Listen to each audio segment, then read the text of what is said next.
You're listening to Everyday Engineering, the City of Madison's engineering podcast, where we talk about infrastructure, complex topics explained simply, from the water that flows down your drain to the rain and snow that drains into the lakes, by way the curbs and streets we design. City engineering touches your life in so many ways, explained right now in Everyday Engineering. PFAS, perfluoroalkyl substances, are a class of chemicals widely used in cookware, food packaging, stain and water-resistant clothing, upholstery, and firefighting foams. The compounds do not degrade and are showing up in dust, soil, and water worldwide. It really is a busy conversation for a number of people across the nation, and more specifically and locally, here in Madison, it's captivated and necessitated the attention of homeowners, politicians, and city government leaders. But there is a lot of misinformation and information floating around and uncertainty about the topic. So in this episode, we want to clear the air and explain PFAS in a way you can understand. My name is Mohelnitzky, City of Madison Engineering Division Public Information Officer. Today I'm joined by Brynn Bemis and Madison Water Utility Water Quality Manager Joseph Grande. Thank you both for being here. And Brynn, of course, you're from engineering. First, let's establish for anyone not familiar, what is PFAS? Well, PFAS are a large and complex class of over 3,000 man-made compounds that contain fluorine.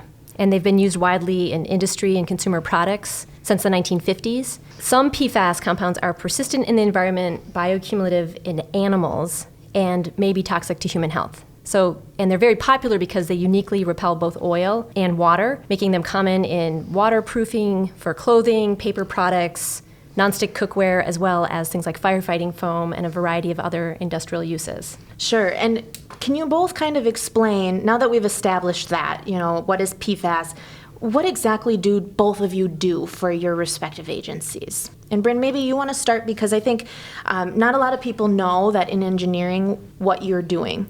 So I'm an environmental scientist for the engineering division, and I primarily work on contaminant issues, like managing contamination in soil and groundwater, mostly just how it impacts city property and in the city right-of-way.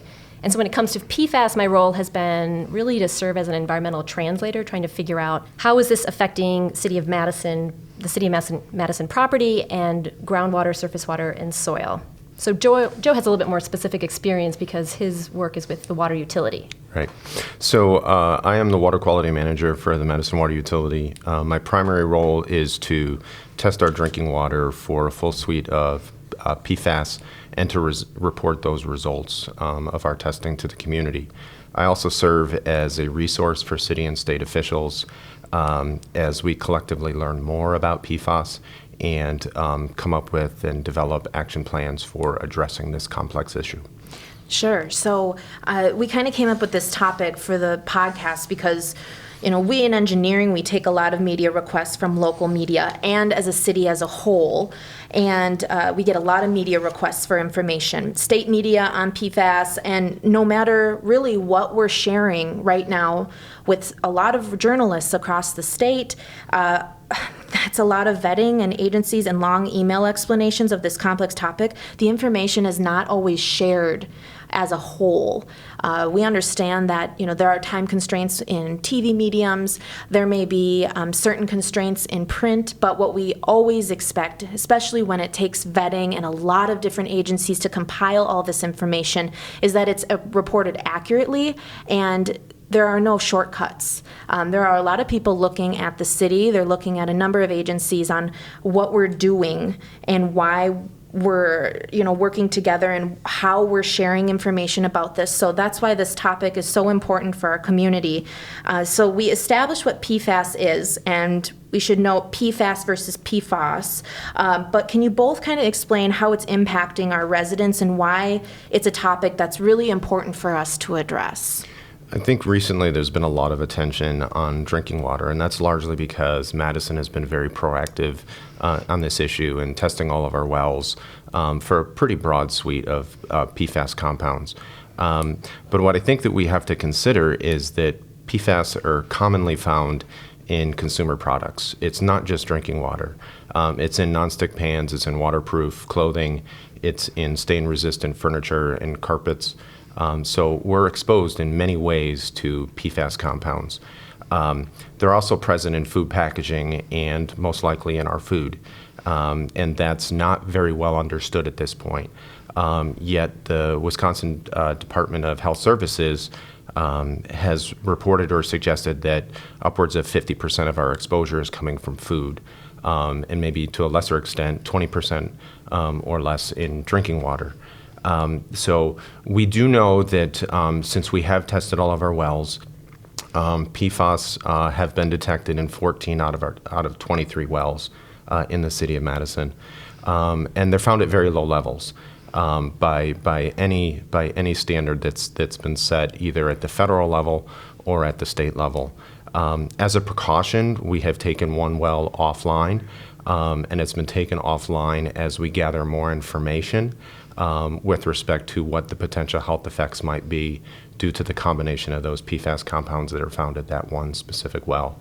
But the detections that we are finding at our wells are at very low levels and levels that we don't think are of a significant health concern. I would say in the environment, the primary source of PFAS contamination in Madison centers around the Truax Air National Guard Base and the Dane County Regional Airport. With this information, this past summer, DNR sampled Starkweather Creek, which drains from both of those areas. They sampled both water and fish tissue, and we're still waiting on the fish results. Those are going to be very interesting. But the water results showed PFAS contamination along the entire length of Starkweather Creek. So right now we're really in an investigation phase, and I think one of the reasons that this topic feels so urgent right now is because we're waiting for regulatory agencies to establish clear standards for what is an acceptable level of contamination. People want to say that no amount is okay, but the reality of the environmental remediation field is that we're exposed to different contaminants all the time through our air, our food, our water, our environment. And I think if I could just touch on one point about Starkweather Creek, I think the larger concern is the bioaccumulation of those PFAS compounds in fish. So what does that mean? What is bioaccumulation for anybody who's not familiar? What that means is that when you're continually consuming that, and that's being put into your body is not breaking it down and expelling it. And over time, those concentrations can increase in your body. And this is especially true in the food chain. So when fish are eating little fish or macroinvertebrates or insects, those PFAS can be in their food supply, and then that gets passed along, and it increases in concentration within that food web or within that food chain. And I think we don't have any information at the present time in terms of what those PFAS concentrations might be in those resident fish or those fish that would be could be harvested from Starkweather Creek.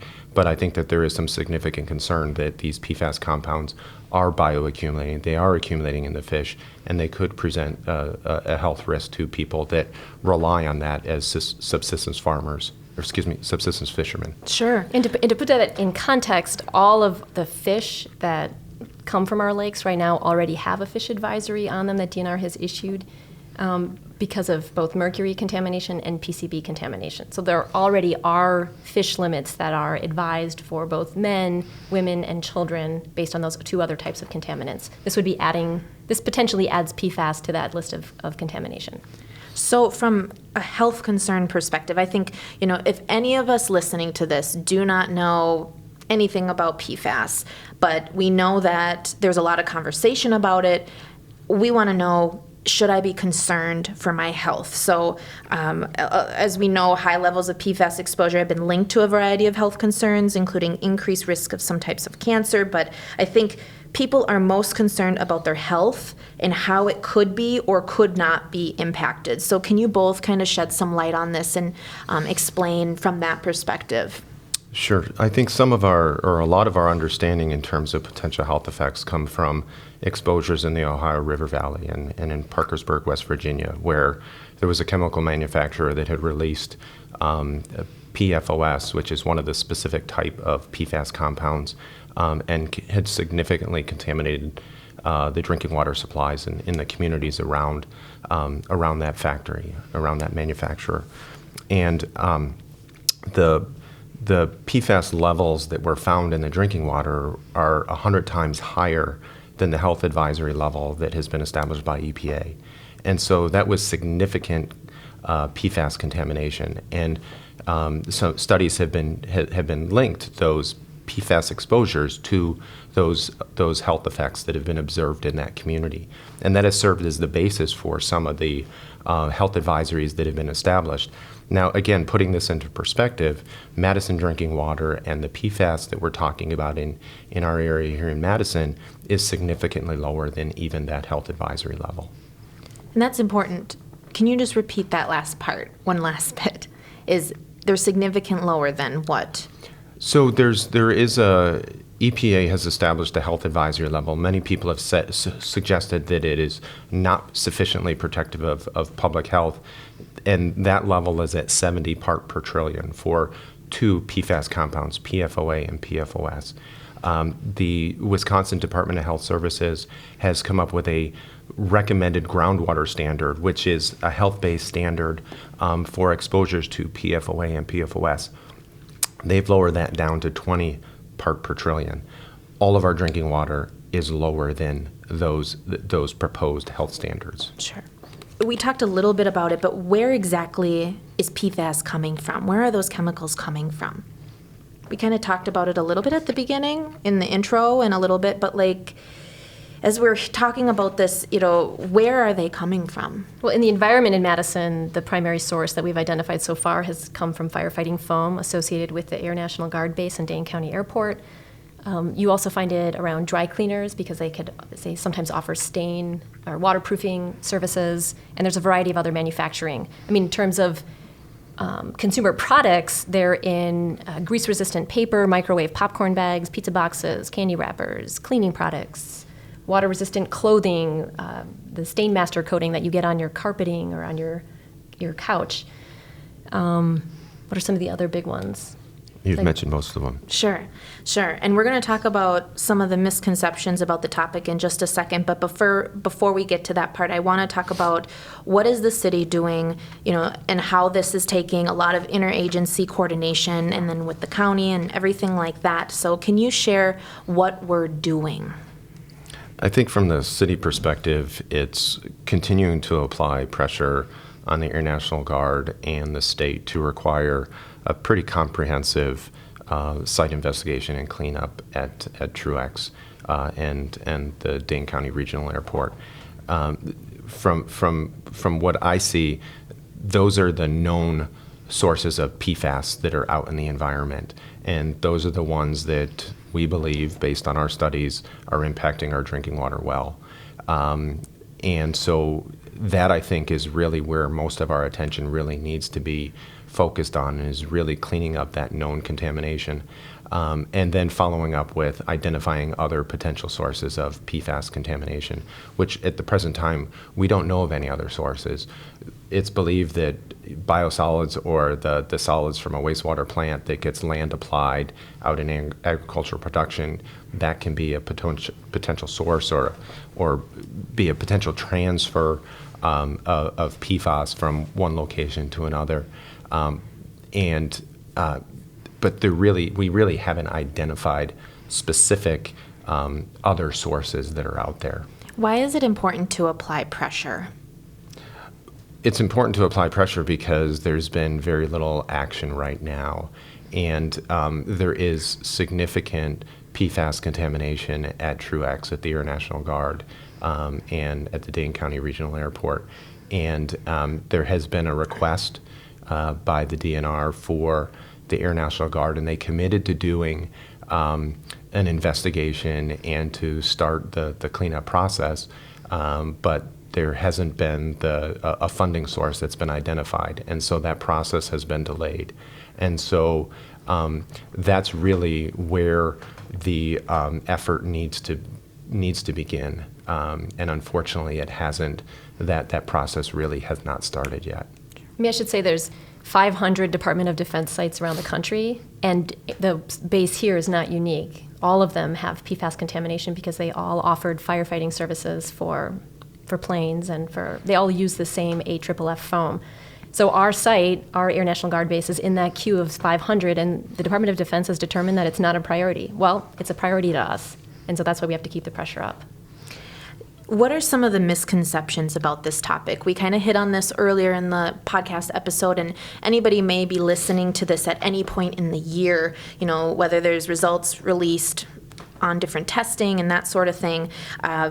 Like I mentioned, and for anyone listening, I do have a journalism background. I spent 10 years working in journalism, and an investigative data-driven part of my career as well. So I am critical of some of the reports that are out right now, because I do see how much work it is when the media request comes in. We all vet and make sure that we have all the information. And then when we see the report out and residents are reading it and it isn't always the same or accurate for that, it makes my news heart hurt to see that. But I think it's really important to let residents know to be critical of what you're ingesting from information standpoint, and to really read up and educate yourself by listening to a podcast like this, by doing your research and really studying up on what is out there and the information that is out there. So I don't mean to be as critical, but I also do to the reporters and the journalists that have the responsibility to reporting the accurate information, because this at the end of the day is about getting information out accurately so that our community can understand every part of it. So what are some of the misconceptions that people are ingesting right now about this? I think there's just a lot of focus on drinking water, and there's a lot of concern about that. But I think what is missed in this discussion is that drinking water is a small component of people's everyday exposures. As Brynn mentioned earlier, these PFAS compounds are common in everyday consumer products. So we're exposed to these compounds in many, many more ways than just in the water that we're consuming. It's present in the food that we have as well. And the food is likely representing 50% of our exposure. So I think that we have to keep that in consideration. I think the second point that I like to make is that there really aren't established standards that everybody agrees upon. And and I think that Madison's water is being judged not against a federal health advisory level standard, is not being judged against a recommended groundwater standard, is being judged against other state standards that are being established for this. And then for other folks that feel that those standards are not protective enough, and suggesting that the levels, the protective or the safe level is even an order or 2 orders of magnitude lower than what these regulatory bodies are talking about. And I think it misses the point that these compounds are present, and they may be present in water, which we've documented, but their exposures are significantly greater in other sources. And even if we were to be able to remove them completely from our water supply, it's not going to reduce or eliminate their exposures in their other everyday exposures. Any resources? This is one of my last questions for you as we're nearing our end of our time. What are some resources people should stay connected with for accurate information? Well, the DNR has a great website on it. So if you Google WDNR PFAS, which is PFAS, that'll bring up their site. The Wisconsin Department of Health, you can do the same thing. They have a PFAS page. There's another group called the Interstate Technology Regulatory Council, ITRC, and if you Google them, they have a good website. This is at the forefront of every state and federal agency right now, so there's a ton of information out there. And I would just say locally, Madison Water Utility maintains a website that has lots of PFAS information. So folks can go on and look at their well and see if it has been found to have any PFAS present and what those levels are. And we provide lots of information in terms of what that all means, what the city is doing, what the water utility is doing, and we have links to some of the resources that Brynn just mentioned. And we'll include those in this as well, the blurb under this podcast episode. Any last thing that we didn't hit on that you think is worth mentioning? What can people do to protect themselves as we continue this conversation, which probably won't be going away for quite some time? I think the one thing that public health will be posting some signs on Starkweather Creek alerting folks to what those risks and hazards might be related to the PFAS detections in Starkweather Creek. I think the other thing is the question that always comes up is, what do I need to do to make sure that my drinking water is safe? Well, our drinking water meets all state, meets all federal standards for health and safety. We don't think filtering is necessary. However, if customers feel an additional need and want an additional level of safety, a activated carbon or a charcoal filter may reduce PFAS compounds that are found in drinking water. Again, we're not recommending that people do that. None of the regulatory bodies, whether it's the DNR, Public Health Madison-Dane County, or the Wisconsin Department of Health Services, has recommended that Madison drinking water be filtered for consumption, even for the most sensitive populations, including infants and pregnant women. We don't think that it's necessary, but folks may make that decision as an additional safety precaution. I'd also avoid Teflon pans or other nonstick cookware. Watch for packaged foods because it's going to be in those pizza boxes and your hamburger wrapper, things like that. And avoid stain-resistant treatments on furniture and carpeting. Those are all really good things that we can kind of take away from this and apply to everyday life. So thank you both for being a part of this podcast episode. If you have any other questions, feel free to contact the city. We have all sorts of resources here to answer your questions, and we want to make sure that we're transparent and sharing information of what we're doing and what you can be doing. Again, thank you both for being here. Thank Very you. important. Happy to be here. Yes, thank you. Again, for anyone listening, if you have more questions about this topic, click over to our City of Madison Engineering Facebook page. Again, you can also click over to the Madison Water Utility website and Facebook page. They have lots of information because we're here for you as a resource every day in engineering.